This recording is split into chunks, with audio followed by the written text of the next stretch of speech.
Estou aqui para fazer uma videoaula para vocês, para dar continuidade aos nossos estudos afastados, né, da escola, tentar ajudar vocês da melhor forma possível para vocês entenderem os conteúdos, tá certo? Para não ficar tão ruim, que nunca é igual estudar na escola, com aula, com interação, mas a gente vai fazer o que puder para poder minimizar essa situação. Antes eu queria falar uma coisa para vocês darem uma entradinha no Classroom, dar uma olhada lá, porque nem todo mundo postou a atividade do dia 27/3. Então, se você já postou, ok, está resolvido, eu já baixei da pendência. Quem não pôs, dá uma olhadinha, vê se na hora de transferir o dado não apareceu, então dá uma olhadinha lá no mural, que no mural você vai poder ver o que aconteceu. E aí hoje eu estou colocando essa atividade nova, lembrando que eu estou à disposição das 9 às 12 toda quarta-feira e 24 horas. Você teve uma dúvida, está fazendo o exercício, me manda uma mensagem no privado que eu vou tentar responder. Eu não vou parar de falar com você enquanto a gente não resolver a questão, enquanto a gente não tirar a sua dúvida. Não fiquem com dúvidas, tá certo? Tirem as dúvidas, falem comigo, não tenham vergonha. Fala no privado do WhatsApp, ok? Vamos lá. Esse capítulo, capítulo 6, Nova Ordem Mundial, está na página 121, a partir da página 121.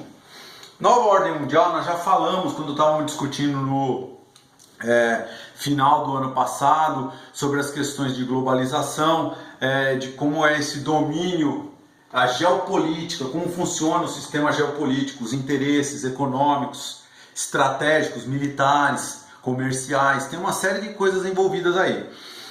O que acontece é o seguinte, depois de 1989, com o fim da União Soviética, a gente teve uma situação alterada no mundo. Os Estados Unidos se tornou muito importante, um país muito poderoso, e os outros países começaram a se reunir em blocos. Daí que você vê o desenvolvimento da União Europeia, do Mercosul. Todos os países perceberam o seguinte: pô, se a gente não se juntar para combater o poder dos Estados Unidos, nós vamos ficar sem condições de negociação, a gente vai ficar muito inferiorizado nas relações comerciais. Ok, tudo bem. Da União Soviética surgiu um país importante, que tem grande papel hoje em dia mundialmente, que é a Rússia, como contraposição aos Estados Unidos. A Rússia, como que ela conseguiu melhorar a situação dela, sendo que ela estava numa crise muito grande no final da União Soviética, com o fim do bloco socialista? Através da venda de gás e petróleo. Ela é o maior fornecedor de gás para a Europa. Então ela desenvolveu a economia dela através do uso dessas commodities. Com essas commodities ela foi melhorando a situação econômica dela, a ponto de desenvolver sua economia e tornar um contraponto importante aos Estados Unidos. E por outro lado, os Estados Unidos, o que aconteceu? Ele estava com um poder muito grande após o fim da União Soviética, mas ocorreram os atentados de 11 de setembro. Que foi quando aquele episódio da derrubada das Torres Gêmeas pelo Osama Bin Laden. Aí, a partir daí, o que os Estados Unidos passou a fazer? Ele passou a fazer o seguinte: ele adotou uma política de atacar seus inimigos antes de ser atacado. Então daí que surgiu, por exemplo, a guerra do Iraque, foi consequência disso. Outros episódios de intervenção americana nos países do Oriente Médio, passou a ser desse jeito, porque ele fala assim: eu vou atacar antes que eles me ataquem, porque ele não queria repetir aquela situação trágica dos atentados das Torres Gêmeas. Esse processo ele ficou conhecido como Doutrina Bush. Você encontra na página 121 da sua apostila. Aí fala também da Segunda Guerra no Golfo e a invasão do Iraque pelos Estados Unidos. Bom, mas quando a gente fala de nova ordem mundial, nós estamos falando do tempo contemporâneo, do tempo de hoje. Como que está essa situação hoje? Hoje nós temos o quê? Estados Unidos continua sendo a maior potência do mundo, mas você tem países emergentes em destaque, como a Rússia e a China também. Tanto é que a China, o problema do Covid-19 que nós estamos vivendo hoje, uma parte do problema econômico é que a China teve que interromper a produção dela, e ao fazer isso, gerou um problema econômico sem precedentes para o resto do mundo. É claro que hoje todo mundo está tendo que parar, então essa questão da parada é que é o grande problema que nós vamos ter que viver depois. o que? Depois que passar o problema da contaminação, como vamos reagir a isso, né? Então isso talvez surja uma outra ordem mundial, depois que a gente passar por isso. Vamos ver como as coisas acontecem, né? Aqui nós estamos falando da nova ordem mundial, que é o que a gente estava vivendo até o Covid-19.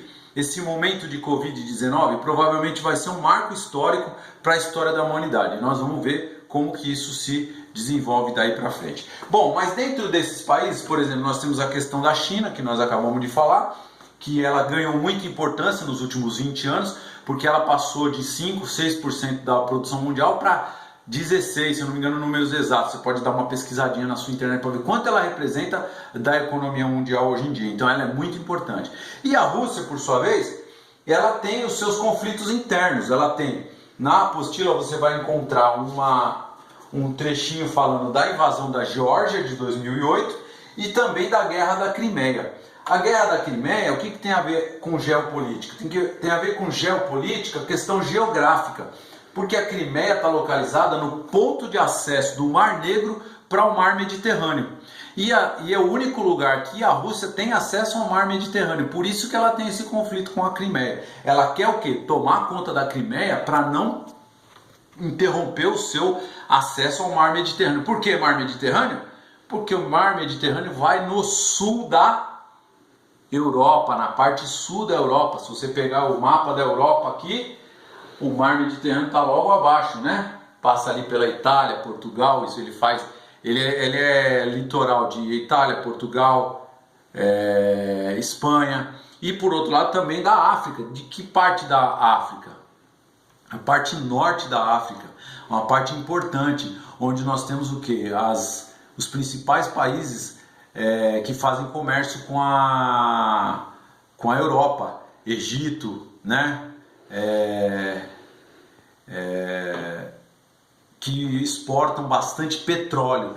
Um principal item de exportação desses países é o petróleo. Então eles são concorrentes da União Soviética, porque a União Soviética é um dos maiores produtores de petróleo do mundo. Inclusive, antes um pouquinho do Covid-19, ela travou uma batalha com a OPEP, Organização dos Países Produtores de Petróleo, porque ela falou o seguinte, falou, eu vou baixar meu preço e vou continuar produzindo. E o pessoal da OPEP queria que ela reduzisse a produção. Ela falou, não, eu vou continuar produzindo, vocês é que abaixem os seus preços. E aí gerou um conflito que, inclusive, beneficiando o Brasil de certa forma, porque o preço dos combustíveis no Brasil reduziu por causa dessa briga de preços entre Rússia e OPEP. Porém, é bom tomar cuidado, porque o Brasil tem aumentado sua exportação de petróleo. Pode ser que um preço baixo não seja um bom negócio para o Brasil. Então, todas essas análises nós vamos fazer nesse capítulo e depois vocês vão partir para os exercícios. E eu insisto, teve dúvida? Vem falar comigo. Vamos conversar, trocando mensagens para a gente resolver esses exercícios. Não fiquem com dúvidas. Um abraço, até a próxima.